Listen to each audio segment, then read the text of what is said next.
Heavy gunfire heard near prison in Guinea's capital.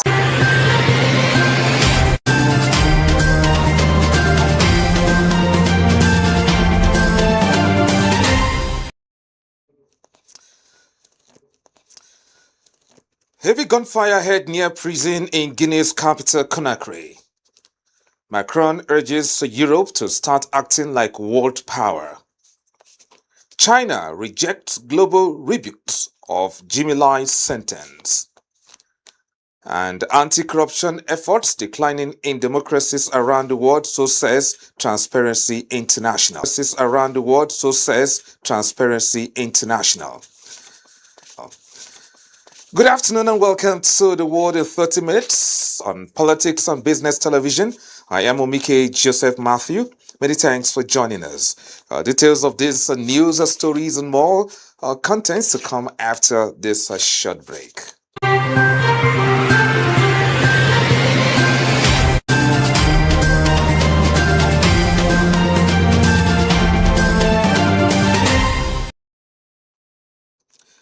Thanks for joining us. And now the news in detail. Heavy security have been deployed after sustained gunshots were heard near the central prison in Guinea's capital, Conakry, according to media reports. It wasn't clear who was shooting or what triggered the gunfire on Tuesday. There was no immediate comment from the authorities. The witness reported seeing several military pickup trucks carrying armed security forces and a machine gun mounted armored carrier deployed around the Central Administrative District of Kaloum. The Reuters news agency reported the presidential palace is also located in Kaloum. A security detail made up of police officers and special forces blocked access to the area leading to the prison on Tuesday morning, although all routes to the prison were later reopened. At least 3 armored vehicles belonging to the special forces were also visible in front of the prison, and 3 ambulances were seen leaving it. The shooting reportedly began shortly before 9 a.m. And lasted just more than half an hour within rapid gunfire ringing out. Kenya says it will talk to Russia over growing reports that its citizens are being recruited to fight in the war in Ukraine. Speaking to a British medium, Foreign Minister Musalia Mudavadi called the practice unacceptable and clandestine, and said Nairobi had shut down illegal recruiters and would urge Moscow to sign a deal banning the conscription of Kenyan soldiers. The Kenyan government estimates that around 200 of its nationals have been recruited to fight for Russia. The exact number remains unclear, as Nairobi maintains that none of them traveled through official channels. Mudavadi had said that Kenya's engagement with Russia will focus on curbing illegal recruitment practices, including discussions on visa policy and bilateral labor agreements, excluding military conscriptions. They said the Kenyan authorities had closed more than 600 recruitment agencies suspected of duping Kenyans with promises of jobs overseas. So far, 27 Kenyans who had been fighting in Russia have been repatriated, he said, with authorities providing psychological care to address their trauma and de-radicalize them. Somalia has signed a military cooperation agreement with Saudi Arabia weeks after inking a similar deal with Qatar, as Mogadishu seeks regional support against Israel's recognition of the breakaway region of Somaliland. The Memorandum of Understanding was signed on Monday between Somali Minister of Defense Ahmed Mulim Figi and his Saudi counterpart Prince Khalid bin Salma bin Abdulaziz in Riyadh. The agreement aims to strengthen the frameworks of defense and military cooperation between the two countries and includes multiple areas of common interest, serving the strategic interests of both parties, Somalia's Ministry of Defense said. Prince Khalid confirmed the agreement in a post on X, but neither country provided further details. Last month, Somalia signed a defense pact with Qatar aimed at strengthening military ties and security collaboration, according to Somali State News Agency. The pact with Qatar focuses on military training with exchange of expertise, the development of defense capabilities, and enhanced security cooperation in support of efforts to promote regional security and stability, it said. Doha said the agreement was aimed at strengthening areas of joint cooperation in a way that serve mutual interest and enhances defense partnerships. The diplomatic offensive by Somalia comes amid growing tensions in the Horn of Africa region following Israel's world first recognition of Somaliland in December. Mogadishu has warned that Israel plans to set up a military base in the breakaway region, which could be used to launch attacks on neighboring countries. And French President Emmanuel Macron has urged Europe to assert itself on the world stage, saying it is time to start acting like a power. In the face of growing threats from China, Russia, and now the US, he told a group of European newspapers that the continent faced a wake-up call.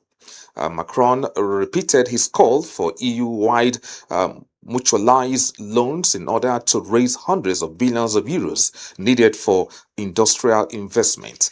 Similar calls in the past have met skepticism from Germany and other countries who feel France wants to use Europe to bear a financial burden which it alone, because of its failure to reform, is unable to take up. Macron admitted that France has never had a balanced model, unlike certain economies of the North, which are built more on sense of responsibility. Now, according to Macron, the 27-member EU needs 1.2 trillion euros a year to invest in the vital sectors of security and defense, clean energy, and artificial intelligence. An anti-corruption watchdog has warned in its latest report of worsening corruption in democracies around the world, with the score of the United States slipping to its lowest, raising concern about developments in the US and the impact of its funding cuts across the world. Berlin-based Transparency International said on Tuesday that the average global score in its 2025 Corruption Perception Index had hit 42 on a scale of 0 to 100, its lowest level in more than a decade. The group's index assigns a score between 0, that is highly corrupt, and 100, very clean, based on data reflecting the assessment of experts and business executives. US President Donald Trump, since returning to the White House early last year, has upended domestic and foreign politics while ramping up pressure on institutions and ranging from universities to the Federal Reserve, the U.S. Central Bank. Fed Chairman Jerome Powell is currently under investigation by the Department of Justice after resisting pressure from Trump to reduce interest rates. Transparency International raised concerns over actions targeting independent voices and undermining judicial independence in the U.S. You're still listening or you're still watching The World in 30 Minutes live on Politics and Business Television. Still to come, Australian police defend crackdown on protesters during Israeli president's visit. Do stay with us.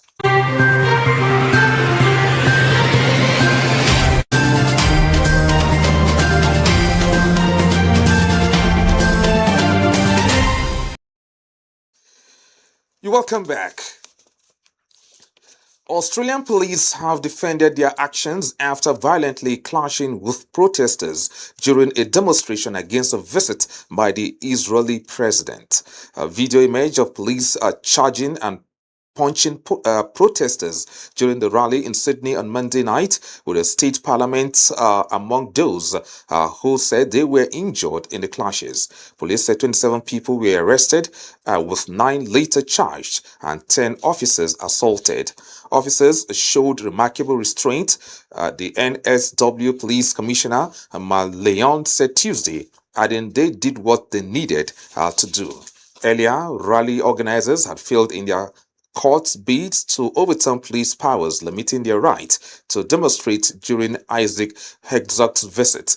The government invited Herzog to visit Australia after an anti-Semitic attack at Bondi Beach, saying it will help the Jewish community heal, despite objections from pro-Palestinian groups.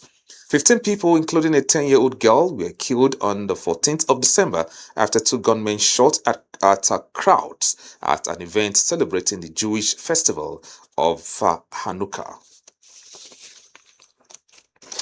The Prince of Wales has met young female footballers in Riyadh during his visit to Saudi Arabia.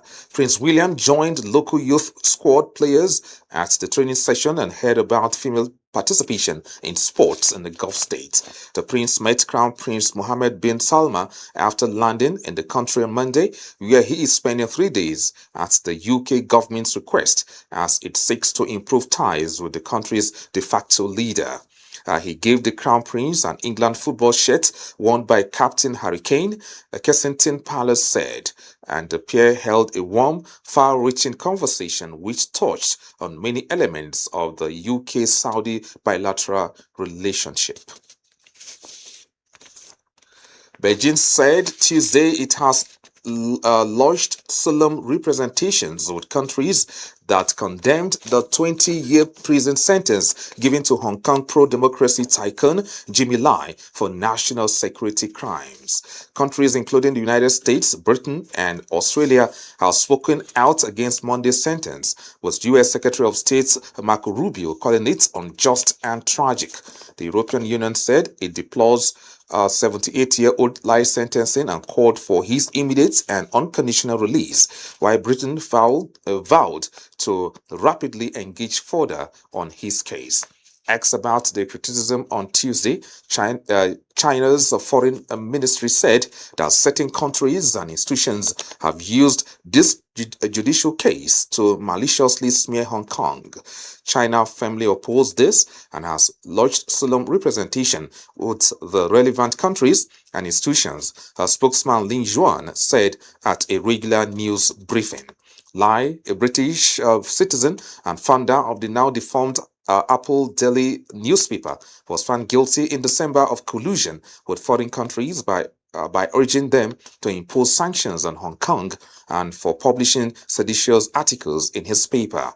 His sentence is by far the harshest under Hong Kong's national security law, which Beijing imposed in 2020 after huge and sometimes violent pro-democracy protests in the former British colony. Ali Larijani, Secretary of Iran's Supreme National Security Council, has met with Oman's ruler Sultan Haytham bin Tariq Al Said in the wake of nuclear talks held in the country between Tehran and Washington, Omani state media reported. The two leaders discussed the latest developments in the Iranian-American negotiations, the official Oman news agency reported on Tuesday. Larijani, a close advisor to Iran's supreme leader Ayatollah Ali Khamenei, was also due to meet Omani Foreign Minister Badal al-Basidi, the chief intermediary in the U.S.-Iran talks. The Iranian state-run IRNA news agency said discussions over the latest regional and international developments were on the agenda for Larijani's visits to Muscat, as well as ways to strengthen bilateral cooperation between Iran and Oman. And that wraps up the program. But before we go, the headlines once again.